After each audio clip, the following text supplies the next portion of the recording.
Good morning, everybody. Josh here from Crypto News and Reviews. It is 9:24 on February 24th, coming to you from beautiful southern Australia. A little bit overcast out there today, but I think we're going to have a good one overall. So, just coming to you with the daily news reports this morning. First off, subscribe below if you want to be entered to win one Litecoin. All you got to do is subscribe. I throw your name in a database. As soon as we hit 1,000 subscribers, I'm going to be giving away a full Litecoin. And congratulations to yesterday's Cardano winners. I gave away 2 sets of Cardano because I made a little bit of a mistake, and I'm going to be giving away some coins every week going forward. So subscribe if you want to know how to enter those weekly contest giveaways as well. Quick look at the markets. $444 billion, up $2 billion from my last video last night. So not a whole lot of movement. Do a quick look down the line here.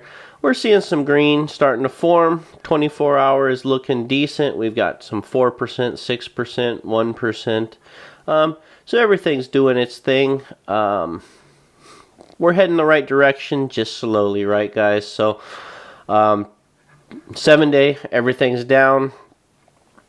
I think we're going to be doing some more consolidation before we head up a whole lot.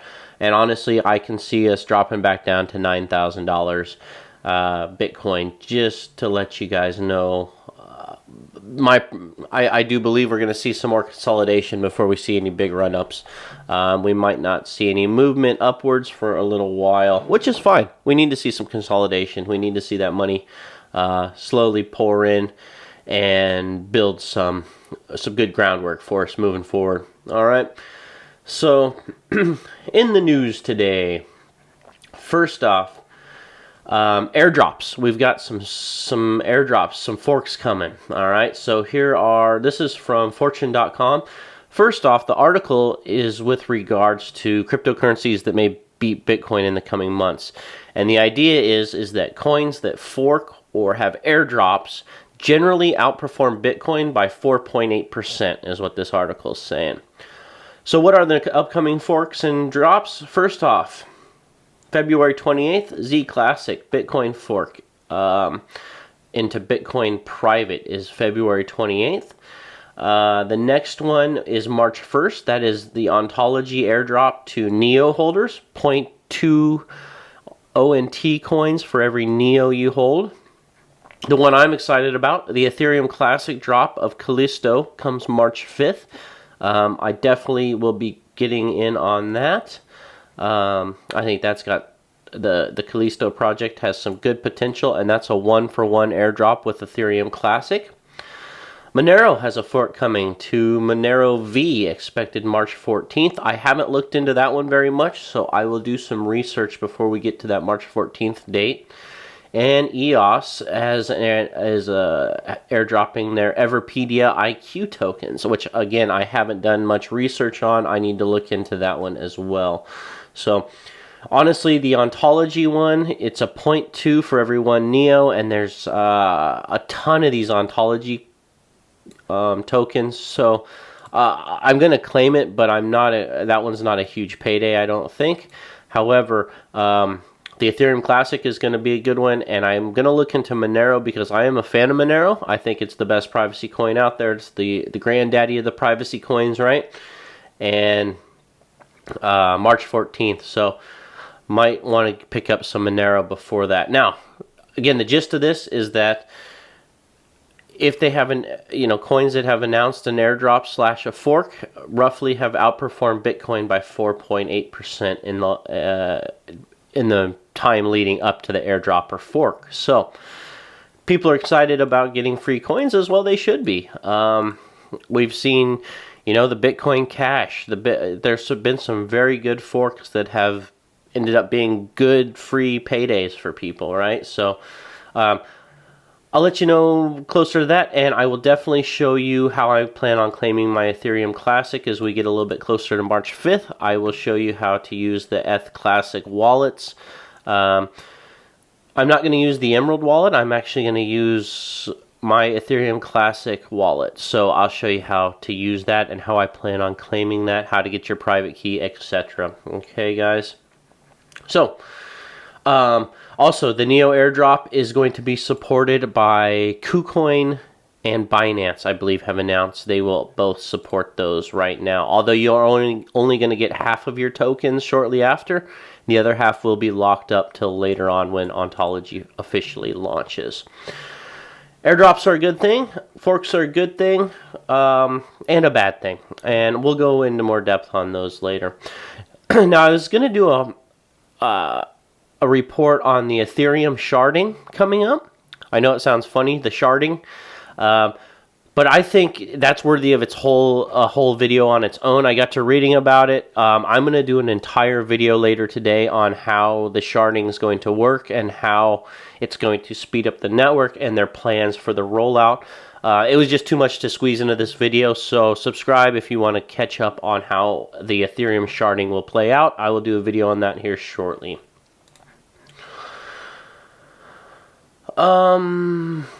Oh, so that was that article there. All right, next article comes from news.bitcoin.com. 46% of last year's ICOs have already failed. All right, so those of you thinking about getting into the ICO space, there's definitely room to make money there, but there's definitely room to lose money there. Okay, so 46% of last year's ICOs are already dead. $104 million raised, and that's $104 million in people's pockets that's not you, the investor, right? So that just goes to show you how sketchy these projects are.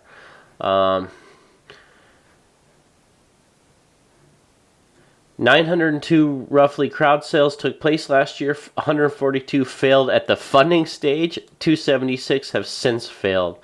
So 46% of last year's ICOs just gone, all right? So once again, it's so easy to start an ICO. It's so, with no regulations, literally, I showed you in my past videos, I've created two separate coins. I created Josh Coin and McAfee Bullshit Coin or something like that. And I've got a million of them, you know. For $15 on the Brave browser, you can create a coin. It's scary how easy it is, right?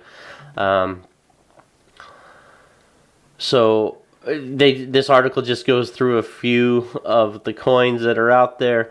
Some of them, this is crazy. Some of the failed ICOs last year raised over $10 million. No alpha release, no contribution to the decentralized web for the betterment of humanity. Literally, they took the money and run. So ICOs can be a great thing. ICOs can make you a lot of money, but there's a lot better chance that they're going to lose you money, all right? So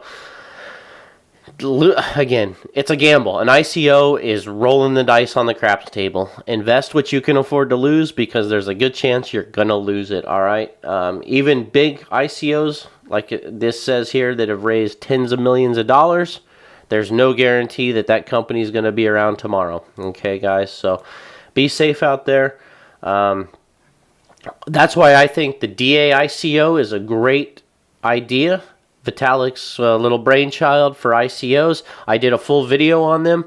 I'll put a link at the end of the video to that. DA ICO is that when you invest in an ICO, the investors actually control the funds, and they can decide to release through a vote 5% of the funds, 10% of the funds. When they see results, they can release another 5% of the funds.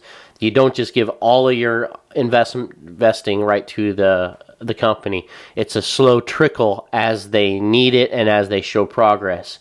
And at any time, the investors can say, nope, cancel that ICO and take their funds back. So the DA ICO is going to be the future. I know I am going to have a hard time putting money into any ICOs that are not under that. And the Abyss is the first official DA ICO out there where investors control the funds and not the company itself, all right? Basically, an ICO right now is just a Kickstarter project with even less legally. There's no guarantee you're going to get anything out of it. Next bit of news comes from Bank of America. This is markets.businessinsider.com. So Business Insider is reporting Well, Bank of America is a little bit worried about cryptocurrencies, and I think they should be. So, Bank of America has warned that cryptocurrencies could potentially undermine its entire business. So, they released a 13,000 word regulatory filing late Thursday. And in that filing, there are 3 mentions of cryptocurrency under risk factors. So basically, they're saying the widespread adoption of new technologies, including internet services, cryptocurrencies, and payment systems, could require substantial expenditures to modify or adapt our existing product and services as we grow and develop our internet banking and mobile banking channel strategies. Basically, they're saying we need to adopt, we need to adapt, or we need to die. And that's right. That's where technology pushes companies, right? Corporations will get away with doing as little as possible for as long as possible to keep that bottom line up. Technology and cryptocurrencies in particular are pushing banks now to adapt or go away. It's ridiculous that in this modern day, we're still relying on 1970s style banking where it takes 3 to 5 days to transfer funds. That's absurd. There's just no call for it. In this modern day where I can, things should be instant. Things should take minutes, seconds, not days or weeks. And only Monday to Friday during banking hours. No. We're in a 24-hour society now. So you don't have to have tellers 24/7, but you need to have your services working 24/7. So, this is just a great article explaining that Bank of America is waking up and saying, oh, well, we need to change. We need to adapt.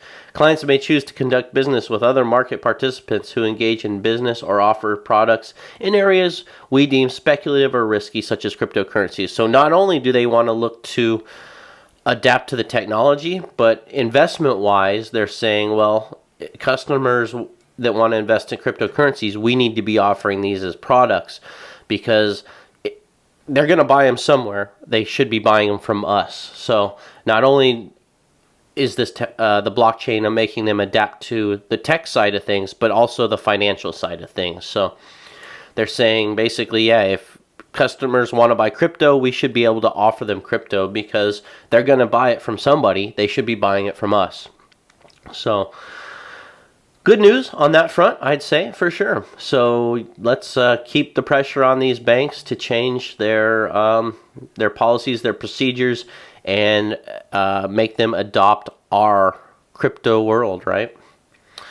And last bit of news today is the Venezuelan petro is not really a cryptocurrency. So even though it's a blockchain crypto, this article is saying it's really just a money grab by Venezuela, and I believe that as well. Obviously, it's a petro-backed dollar, like I said in one of my last videos. A gold-backed coin, the whole point of it is it's like one token is worth 1 gram of gold, right? And you should be able to go to whoever issued it, turn that in, and get your 1 gram of gold. With this, they're saying 1 petrodollar will be backed by 1 barrel of crude oil. So what, are you going to go cash in a your petrodollar and get a barrel of crude oil to haul home from Venezuela? No. Basically, it's a cash grab. There's a lot of sanctions on Venezuela. There's a lot of government pressures on them. So this is an easy way for them to offer this, take money from the entire world, and get around all of those sanctions, right? So it says it may raise $735 million on the first day of pre-sale. Well, that's money Venezuela really needs. So, that's not going towards anything but the government and rebuilding infrastructure, and it's basically a tax on the world. So I would stay totally clear of the petrodollar, guys, just to let you know honestly. I think it's a bad investment, and I think that this project will be one of these failed ICOs very soon. But they're going to grab a lot of money from a lot of people, and then they're not going to offer you anything. Come on, you think Venezuela is a tech giant? You really think they're going to build on the blockchain? You really think they're going to implement technologies? They're not. They're going to be one of these ICOs that just disappears. They're not going to do anything to the chain. They're not going to be on GitHub updating things. They're going to grab this money and go. So it's an interesting experiment. Yeah, basically it says the ICO is obviously a way to raise money by getting around sanctions against Venezuela, which prevent it from issuing bonds or securities in the regular financial system. So obviously they're a failed system right now. Their money's in a lot of trouble, and this is a great cash grab from... They see it as an opportunity, just like all these other failed ICOs see it as an opportunity to take your money, all right? So, once again, be careful in that ICO space, guys. So, anyway, that's the news for today. Again, like and subscribe. If you subscribe, you're automatically entered to win that free Litecoin when we hit 1,000 subs. And I will be back later today or this evening with the Ethereum sharding video. So I wanted to dedicate an entire segment to that. So I'm still working on it. There's a lot. I'm reading all the details of it now and making my notes, and I'll be back very soon updating you on how Ethereum plans to scale. Okay, it's very interesting stuff. It's going to be an awesome video, and we'll talk to you guys soon. Thanks for watching.